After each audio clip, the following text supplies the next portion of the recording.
Hai guys, Assalamualaikum warahmatullahi wabarakatuh. Apa kabar? Mudah-mudahan sehat selalu. Jumpa lagi dengan aku Arif dan kali ini guys, sebelum kita lanjut ke materi ya, kita harus bahas dulu nih mengenai kisi-kisi apa aja yang bakal dibahas di soal SKD CPNS tahun 2024 dan ini berdasarkan Kemenpan RB terbaru ya tahun ini, tahun 2024 juga.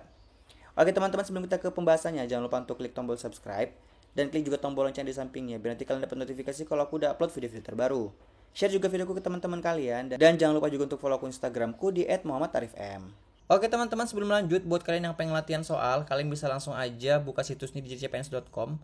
Buat teman-teman yang lagi punya niat untuk daftar di CPNS, kalian bisa langsung aja belajar di sini ya teman-teman, karena di sini ada ribuan soal yang bisa teman-teman kerjakan dan itu udah soal-soal terbaru yang sudah memuat soal-soal pada periode CPNS tahun-tahun sebelumnya. Di sini tersedia pembelian paket soal dan teman-teman juga bisa langsung nyobain tryout gratis kalau masih pengen ngecek-ngecek dulu ya. Sebelum kita ke kisi-kisi, ini adalah nilai ambang batas ya untuk CPNS tahun 2024. Jadi untuk jumlah soalnya teman-teman, itu ada 110 soal ya. Jadi soal TKP, TIU maupun TWK, TKP ini adalah tes karakteristik pribadi ya teman-teman. TIU itu adalah tes intelijensi umum dan TWK tes wawasan kebangsaan. Jumlah totalnya adalah 110 teman-teman ya. Nah, untuk TKP jumlah soalnya 45 ya, di mana nilai ambang batasnya adalah 166. Nilai kumulatif tertinggi 225. Nah, untuk yang TKP ini teman-teman, pilihan A, B, C, dan E itu memiliki nilai. Untuk nilai paling tinggi adalah 5, paling rendah 1, dan tidak menjawab 0. Untuk TIU jumlah soal 35, nilai ambang batas ataupun passing grade 80, dan nilai kumulatif tertinggi 175. Untuk TWK jumlah soal 30, nilai ambang batasnya 65, dan nilai kumulatif tertinggi adalah 150. Untuk TIU dan TWK apabila benar mendapatkan nilai 5, sementara salah 0, begitu juga dengan tidak menjawab ya. Nah, untuk menjawab 110 soal ini, waktunya adalah 100 menit teman-teman. Oke? Kita lanjut ke kisi-kisi. Untuk TWK, bertujuan untuk menilai penguasaan pengetahuan dan kemampuan mengimplementasikan. Itu ada 5 bagian ya. Yang pertama nasionalisme. Tujuannya adalah mampu mewujudkan kepentingan nasional melalui cita-cita dan tujuan yang sama dengan tetap mempertahankan identitas nasional. Yang kedua, topiknya adalah integritas, dengan tujuan mampu menjunjung tinggi kejujuran, ketangguhan, komitmen, dan konsistensi sebagai satu kesatuan sikap untuk mencapai tujuan nasional. Yang ketiga, bela negara, tujuannya adalah untuk mampu berperan aktif dalam mempertahankan eksistensi bangsa dan negara. Kemudian bagian yang keempat adalah pilar negara, dengan tujuan mampu membentuk karakter positif melalui pemahaman dan pengamalan nilai-nilai dalam Pancasila, Undang-Undang Dasar Negara Republik Indonesia tahun 1945, NKRI, dan Bhinneka Tunggal Ika. Kemudian yang terakhir adalah bahasa negara, dengan tujuan mampu menggunakan bahasa Indonesia sebagai bahasa persatuan yang sangat penting kedudukannya dalam kehidupan bermasyarakat, berbangsa, dan bernegara. Ini adalah 5 kisi-kisi untuk materi TWK ya. Sebelum kita lanjut, buat teman-teman yang sekarang lagi nyari nih rekomendasi buku untuk persiapan CPNS tahun 2024. Nah, ini ada buku yang aku tulis sendiri ya bersama teman aku Kartika. Bukunya ini udah lengkap banget teman-teman, materi maupun latihan-latihan soal dan juga udah lengkap sama jawaban ya.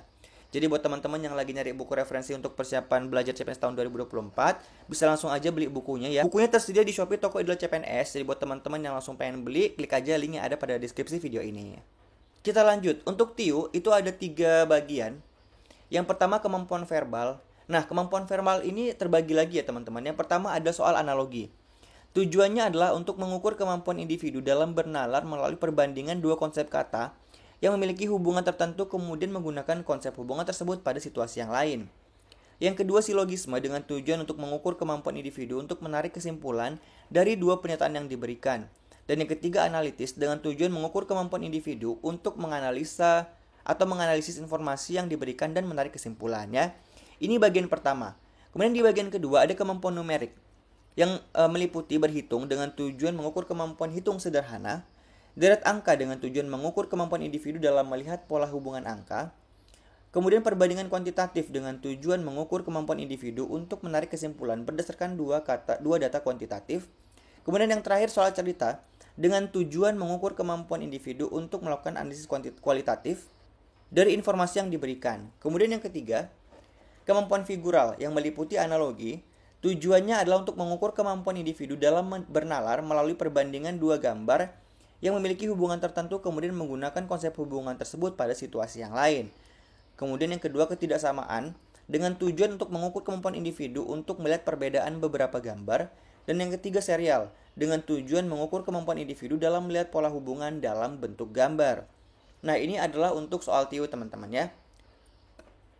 Kemudian TKP bertujuan untuk menilai penguasaan pengetahuan dan kemampuan mengimplementasikan. Yang pertama, pelayanan publik dengan tujuan mampu menampilkan perilaku keramah tamahan dalam bekerja yang efektif agar bisa memenuhi kebutuhan dan kepuasan orang lain sesuai dengan tugas dan wewenang yang dimiliki. Yang kedua, jejaring kerja dengan tujuan mampu membangun dan membina hubungan, bekerja sama, berbagi informasi, dan berkolaborasi dengan orang lain secara efektif. Yang ketiga, sosial budaya dengan tujuan mampu beradaptasi dan bekerja secara efektif dalam masyarakat majemuk, terdiri atas beragam agama, suku, budaya, dan sebagainya. Yang keempat, teknologi informasi dan komunikasi dengan tujuan mampu memanfaatkan teknologi informasi secara efektif untuk meningkatkan kinerja. Yang kelima, profesionalisme dengan tujuan mampu melaksanakan tugas dan fungsi sesuai dengan tuntutan jabatan. Dan yang keenam, antiradikalisme dengan tujuan mampu menjaring informasi dari individu tentang pengetahuan terhadap antiradikalisme, kecenderungan bersikap, dan bertindak saat menanggapi stimulus dengan beberapa alternatif situasi. Jadi ini adalah kisi-kisi yang akan keluar di CPNS tahun 2024 untuk soal SKD. Jadi buat teman-teman, insya Allah nanti kita akan mulai rutin belajar ya dengan mengacu pada kisi-kisi ini. Makanya teman-teman jangan lupa untuk subscribe ya. Oke teman-teman, jadi itu dia informasinya. Semoga bermanfaat. Jadi insya Allah untuk next video kita akan mulai rutin belajar. Dan silahkan dipersiapkan diri. Dan buat teman-teman yang lagi mendaftar, kalian gak usah terburu-buru ya. Pelan-pelan aja, pastikan semua datanya dengan benar. Sehingga nanti kalian bisa lolos untuk seleksi administrasi. Oke teman-teman, terima kasih sudah menonton. Kita akan jumpa lagi pada video selanjutnya. Assalamualaikum warahmatullahi wabarakatuh dan sampai jumpa. Bye-bye.